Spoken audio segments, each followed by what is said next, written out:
Trade দুরকম হয়। কীরকম? আমাদের দেশের মধ্যে, যে কোন দেশের মধ্যে বিভিন্ন জায়গায় যখন জিনিসপত্র বিক্রি হবে, মানে দেশের ভেতরেই বিক্রি হচ্ছে, সেটাকে আমরা কি বলবো? অভ্যন্তরীণ বাণিজ্য, ইন্টারনাল ট্যারিফ। কাকে বলছে না? ট্যারিফ হচ্ছে বিদেশ থেকে যখন আমরা কোনো মাল আনবো কিংবা আমরা যখন কোনো মাল কিনবো, সেই মাল কেনা বেচার উপর, মালের উপর যে টাকাটা কেন রাশিয়ার কাছ থেকে খনিজ তেলের ব্যাপারে সরকারের মতামত কি না? সরকার বলছে, এক হচ্ছে ভারতীয় কৃষকদের সুরক্ষা দেওয়া হয়েছে, কারণ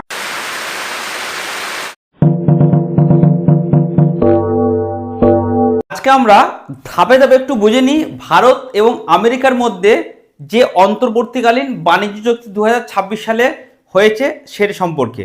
চলুন প্রথমে আমরা স্টেপ ওয়ানে বুঝে নিই আমদানি। আমদানি মানে কি? ইংরেজি হচ্ছে ইম্পোর্ট। ইম্পোর্ট কাকে বলবো না? বাইরের দেশ থেকে যখন আমরা, বাইরের দেশ মানে বিদেশ থেকে যখন আমাদের দেশে কোনো কিছু জিনিস কিনবো, সেটাকে আমরা কি বলবো? আমদানি। মানে আনাকে বলছে আমদানি। ওকে। আর রপ্তানি মানে এক্সপোর্ট কাকে বলবো? যখন নিজের দেশের মাল আমরা বিদেশে বিক্রি করব, সেটাকে আমরা কি বলবো? এক্সপোর্ট বা রপ্তানি করা। যেমন উদাহরণ দিই, ভারত কি করে? ভারত রাশিয়া থেকে খনিজ তেল কিনে, তাহলে এটাকে কি করা বলে? আমদানি করা বলে। ঠিক আছে। আবার কি করে? ভারত আমেরিকায় বিভিন্ন ওষুধপত্র বিক্রি করে, এটাকে কি বলে? রপ্তানি করা বলে। চলুন আর একটা বাস্তব উদাহরণ দিই। মনে করুন আমার বাগানের সবজি চাষ হয়েছে, সবজি চাষ করেছি। ঠিক আছে।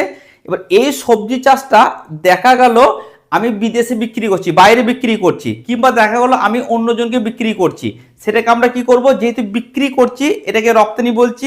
এবার দেখা গেল দুজন আছে, আমি আছি, আমার সবজি চাষ হয়েছে, আর দেখা গেলো হয়তো আপনারা আছেন, আপনারা দেখা গেলো আম গাছ লাগিয়েছেন।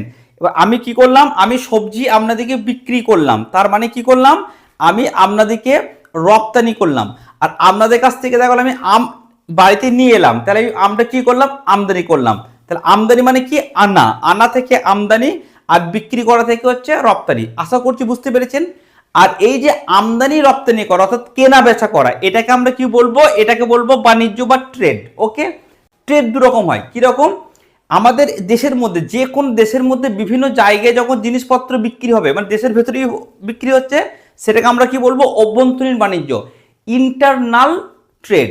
আর যখন একটা দেশ থেকে মাল অন্য দেশে চলে যাবে, অর্থাৎ দুই দেশের মধ্যে যখন জিনিসপত্র কেনা বেচা হবে বা বাণিজ্য হবে, সেটাকে আমরা কি বলবো? আন্তর্জাতিক বাণিজ্য, ইন্টারন্যাশনাল ট্রেড। তাহলে ভারত যখন আমেরিকা থেকে জিনিসপত্র কিনবে বা আমেরিকা থেকে আনবে, এটাকে আমরা কি বলবো? International trade. আর দেখা গেলো পশ্চিমবঙ্গের মাল গুজরাটে গেল, গুজরাটের মাল দেখা গেলো মহারাষ্ট্রে গেল, সেটাকে আমরা কি বলবো? সেটাকে আমরা বলবো কি? অভ্যন্তরীণ বাণিজ্য। বুঝতে পেরেছেন? একটা উদাহরণ দিই। মনে করুন আমি সবজি চাষ করেছি, আমি সবজি আমার নিজের দাদাকে মনে করুন বিক্রি করলাম, বা আমার আত্মীয় স্বজনকে বিক্রি করলাম, আমার নিজের সম্পর্কের মধ্যে, তাহলে এটা কি বলবো? অভ্যন্তরীণ বাণিজ্য, ইন্টারনাল। এবার ধরো আমি সবজি দেখা হলো আপনাদেরকে বিক্রি করলাম, ঠিক আছে, তাহলে বাইরে বিক্রি করছি, এটাকে আমরা কি বলবো? ইন্টারন্যাশনাল বাণিজ্য। আশা করি ব্যাপারটা বুঝতে পেরেছেন। এবার দেখুন এই দুই দেশের মধ্যে বা দেশের বিভিন্ন জায়গার মধ্যে এই যে বাণিজ্য করা হয়, এই বাণিজ্য করার জন্য কিছু নিয়ম থাকা দরকার। তো এবার যখন লিখিত নিয়ম করা হবে যে কোন কোন নিয়মের মাধ্যমে বাণিজ্য করা হবে, সেই নিয়মগুলো যখন কোনো জায়গায় লিখিত থাকবে, সেটাকে আমরা কি বলবো? বাণিজ্য চুক্তি, ট্রেড এগ্রিমেন্ট। ঠিক আছে। এবার এই ট্রেড এগ্রিমেন্ট আবার দুরকম হয়ে থাকে। ঠিক আছে।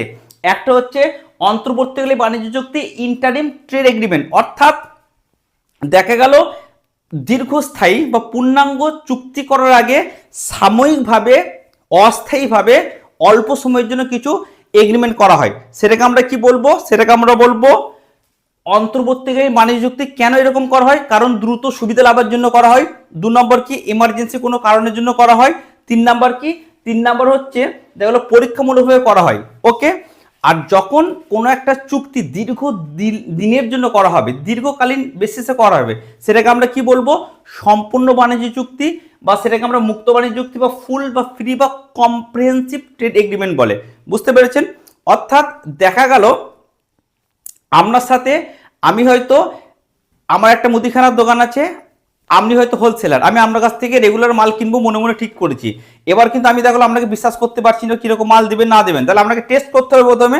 ওই জন্য আমি ভাবলাম এক কাজ করি, আপনার কাছ থেকে আমি প্রথম 4-5 মাস মাল নিয়ে দেখি যে মালটা ঠিকঠাক দিচ্ছে নাকি, কথা রাখছে নাকি যেটা বলেছে, বা মালের কোয়ালিটি ঠিকঠাক রাখছে নাকি, দাম ঠিকঠাক ধরছে নাকি।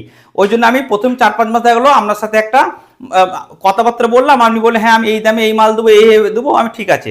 যে প্রথম 4-5 মাস টেস্টিং করলাম, এই যে 4-5 মাস টেস্টিং পিরিয়ড আমি আপনাকে দেখছি, এটাকে আমরা কি বলবো? অন্তর্বর্তীকালীন বাণিজ্য চুক্তি। এবার দেখা গেলো মনে হলো যে না এই ভদ্রলোক কিন্তু খুবই ভালো, মালের কোয়ালিটি ভালো, দাম ঠিকঠাক ধরছো, তখন আমি ঠিক আছে যান আপনার সাথে আমি তাহলে আরও দীর্ঘ 3 বছর টানা ব্যবসা করব। এই যে দীর্ঘকালীন যেটা, সেটাকে আমরা কি বলবো? সেটাকে বলবো সম্পূর্ণ বাণিজ্য চুক্তি বা মুক্ত বাণিজ্য চুক্তি। ওকে, এবার চলুন আমাদের ভারত এবং আমেরিকার মধ্যে যে বাণিজ্য চুক্তিটা করা হয়েছে সেটা এখন প্রাথমিক পর্যায়ে আছে, ঠিক আছে, অস্থায়ী। সেটাকে সেই জন্য নাম কি? অন্তর্বর্তীকালীন বাণিজ্য চুক্তি, ঠিক আছে। India USA interim trade deal 2026। প্রথমে চলুন আমরা দেখিনি এই বাণিজ্য চুক্তিটি সম্মতি প্রদান কবে করা হয়েছে। নীতিগতভাবে সম্মতি প্রদান করা হয়েছে 2 ফেব্রুয়ারি 2026 সালে, এবং এর ফ্রেমওয়ার্ক বিস্তারিতভাবে কবে প্রকাশ করা হয়েছে? 7 ফেব্রুয়ারি 2026, অর্থাৎ শনিবার ভোর রাতে কিন্তু এর ফ্রেমওয়ার্ক কিন্তু প্রকাশ করা হয়ে গেছে। এবং এই চুক্তিটা পরবর্তীকালে বিস্তারিতভাবে দীর্ঘকালীনভাবে করা হবে। এটা কখন সই করা হবে? এস্টিমেট করা হচ্ছে এই মার্চ মাসে কিন্তু আমাদের ভারত এবং আমেরিকার মধ্যে এই দীর্ঘকালীন চুক্তির কিন্তু সই হয়ে যাবে। শুল্ক বা কর, যেটাকে ইংরেজিতে ট্যারিফ। ট্যারিফ কাকে বলছে? না, ট্যারিফ হচ্ছে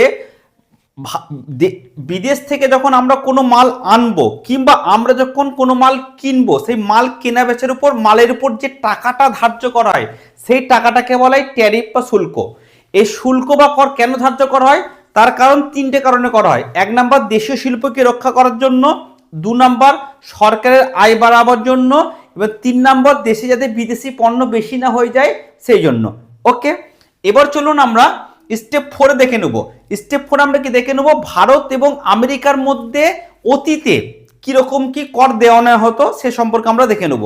না, 1995 সালে আমরা সবাই জানি WTO ওয়ার্ল্ড ট্রেড অর্গানাইজেশন গঠন হয়। এই 1995 থেকে 2025 সাল পর্যন্ত আমাদের আন্তর্জাতিক মুক্ত বাণিজ্য নীতি বজায় রাখার জন্য কি করতো? না, আমেরিকা থেকে ভারতে যে সমস্ত মাল আসতো, অর্থাৎ ভারত আমেরিকার কাছ থেকে যে সমস্ত মাল আনতো, সেই আমেরিকার পণ্যের উপর ভারত কি করতো? ভারত এভারেজ 10 থেকে 15% শুল্ক নিত বা ট্যারিফ নিত। কিছু কিছু ক্ষেত্রে কিন্তু, যেমন আমরা কৃষি পণ্য কিংবা গাড়ির ক্ষেত্রে, গাড়ির যন্ত্রাংশের ক্ষেত্রে 30 থেকে 100% কিন্তু টাকা ভারত নিত, ট্যারিফ নিত। উল্টোটা কি হতো? না, ভারত থেকে যখন কোনো মাল আমেরিকায় যেত, ঠিক আছে, তখন আমেরিকা সরকার ভারতের কাছ থেকে এভারেজ 3 থেকে 3%, মনে রাখবেন 3 থেকে 3% কিন্তু শুল্ক নিত। এক কথায় আমেরিকার মাল যখন ভারতে আসতো, ভারত সরকার প্রচুর পরিমাণে ট্যাক্স নিত, আর যখন ভারতের মাল আমেরিকায় যেত তখন আমেরিকা সরকার কিন্তু কম ট্যাক্স পেত বা ভারতকে কম ট্যাক্স দিতে হতো। যেহেতু আমেরিকা সরকার বেশি ট্যাক্স দিত ভারতকে, তাই আমেরিকা সরকার ভারতকে কি বলেছিল জানেন? ভারতকে বলেছিল ট্যারিফ কিং। এবং বরাবরই আমেরিকা কিন্তু ভারতের উপর একটা অভিযোগ করে আসে যে ভারত আমাদের কাছ থেকে বেশি কর নিচ্ছে বা শুল্ক নিচ্ছে, এবং আমেরিকা বারবার বিভিন্ন বাণিজ্য চুক্তির মাধ্যমে ভারতের উপর চাপ সৃষ্টি করে এই কর কমাবার জন্য। ওকে, তাহলে এটা হচ্ছে অতীত ঘটনা।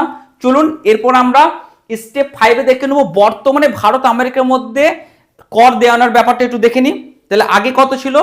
আগে কি হতো? আগে ভারত সরকার আমেরিকাকে 3.3% এভারেজ কর দিত, কিন্তু বর্তমানে কি আমেরিকা কি করলো? প্রথমে ভারতের উপর 25% কর ধার্য করলো। তাহলে আগে আমেরিকা কত নিত? 3.3%, বর্তমানে কত করলো? প্রথমে 25%, মানে অনেক পরিমাণ কিন্তু বাড়িয়ে দিল।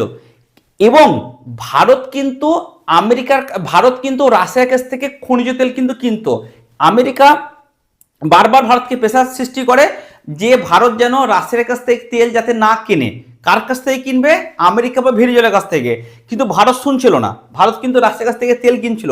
তাই রেগে আমেরিকা কি করলো? আরো 20% জরিমানা শুল্ক চাপিয়ে দিল। 25 ছিল আবার 25, টোটাল কত পার্সেন্ট হয়ে গেল? 50%। তাহলে আমেরিকা ভারতের উপর কত পার্সেন্ট করলো? 50%। 25% এমনি ট্যাক্স আর 25% জরিমানা ট্যাক্স। কি জন্য জরিমানা? ভারত যেহেতু রাশিয়ার কাছ থেকে তেল কিনছে তাই। ওকে, এরপরে আমাদের 2 ফেব্রুয়ারি যে বাণিজ্য চুক্তিটা মোটামুটি ঘোষণা করা হয়েছে, সেখানে আমেরিকা বলেছে যে ভারত সরকার রাশিয়ার কাছ থেকে তেল কিনবে না।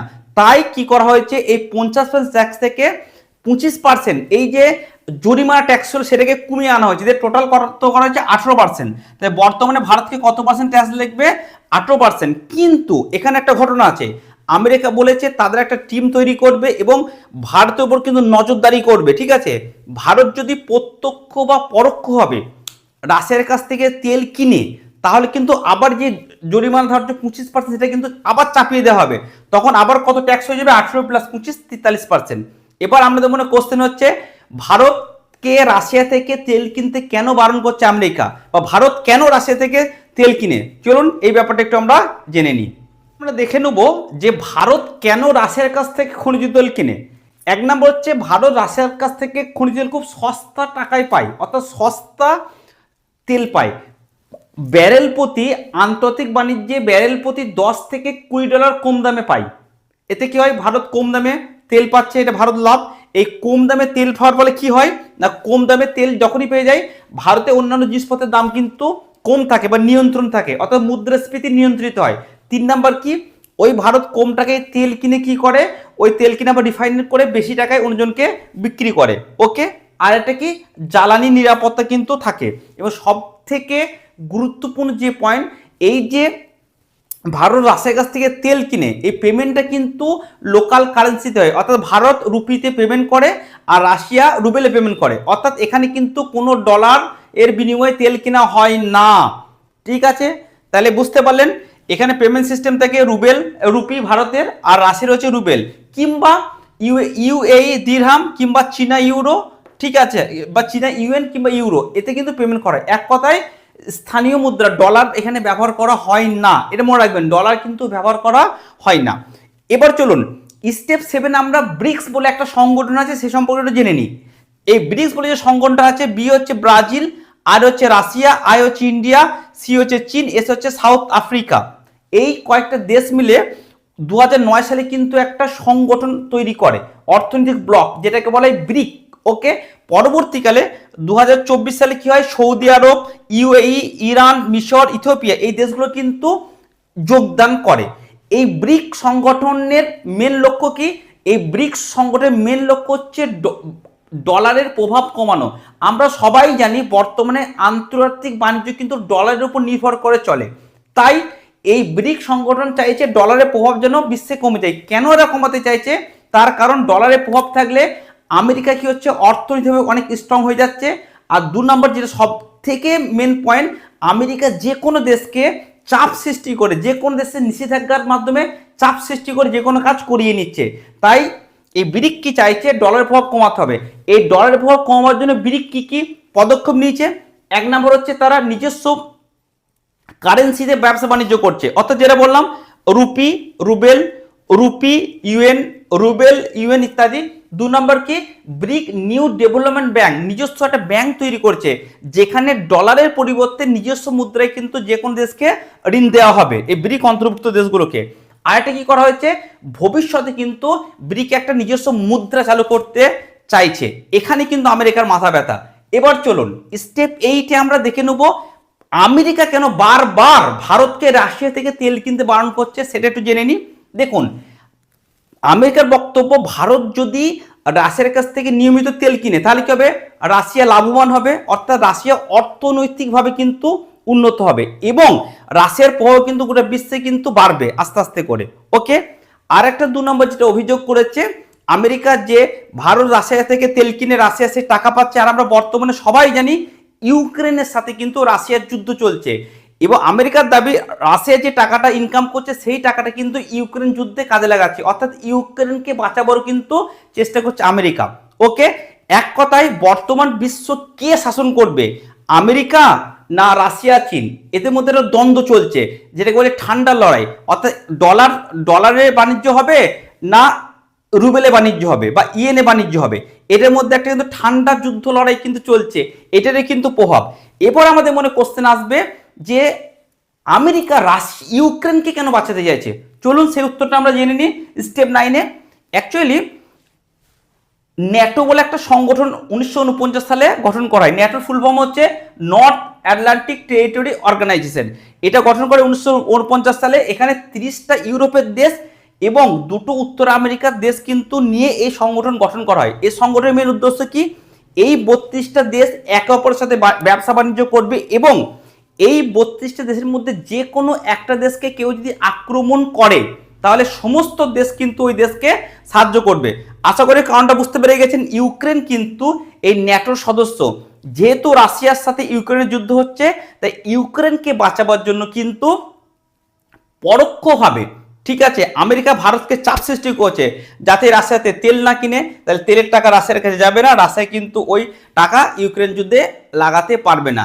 এক কথায় এখানে কিন্তু ঠান্ডা লড়াই চলছে, ঠিক আছে, যে আমেরিকার ভবিষ্যতে রাজত্ব করবে কি না, না চীন এবং রাশিয়া রাজত্ব করবে কিনা। বর্তমানে কিন্তু চীন এবং রাশিয়া যেভাবে উন্নতি করছে, আমেরিকাকে কিন্তু আস্তে আস্তে টক্কর দেওয়ার পর্যায়ে চলে এসেছে, তাই কিন্তু এই সমস্ত ঘটনাগুলো ঘটছে। এই চুক্তির ফলে ভারত আমেরিকাকে কি কি সুবিধা দিচ্ছে?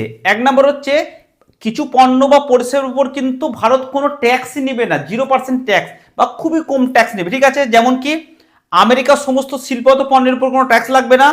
বিভিন্ন কৃষি পণ্য যেমন ড্রাইডস, ডিস্টিলার্স, গ্রেনস, ডিডিজিএস কি গোদা বাংলায় আমাদের সর্ষে পেশাই করার পর যে খোলটা হয়, সেই খোলটাকে বলা হয় কি ডিডিজিএস জাতীয় পণ্য। ওকে, আর কি লাল সারগাম, পশুখাদ্য, বাদাম, সয়াবিন তেল, তাজা ও প্রক্রিয়াজাত ফল, ওয়াইন ও মদ্যক পানীয়, অর্থাৎ এই সমস্ত জিনিস যখন আমেরিকা থেকে ভারতে আসবে, ভারত সরকার কোনো টাকা নেবে না।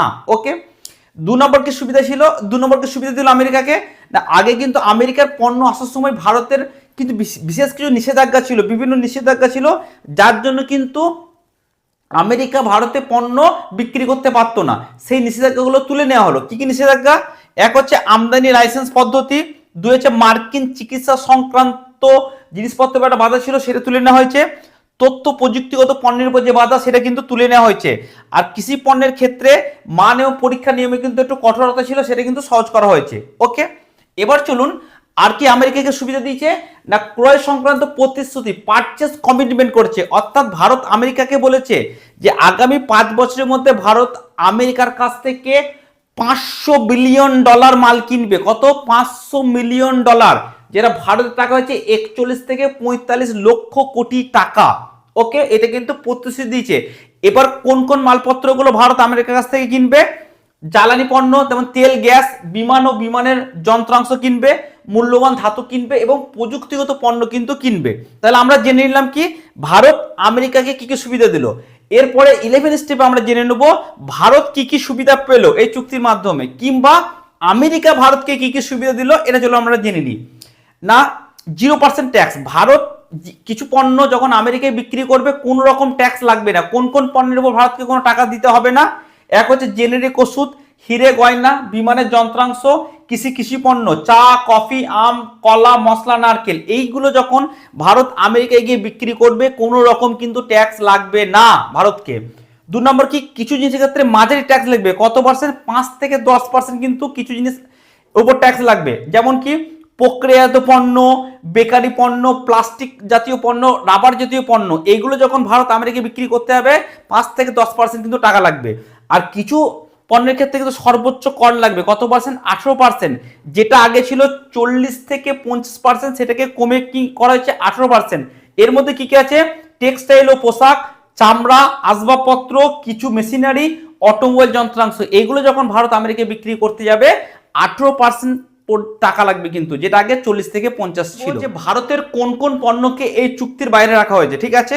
এক হচ্ছে প্রধান খাদ্যশস্য এবং যে দানা শস্য, যেমন হচ্ছে ধান, গম, মিলেট, ময়দা, জোয়ার, বাজরা ইত্যাদি কিন্তু এই চুক্তির বাইরে রাখা হয়েছে।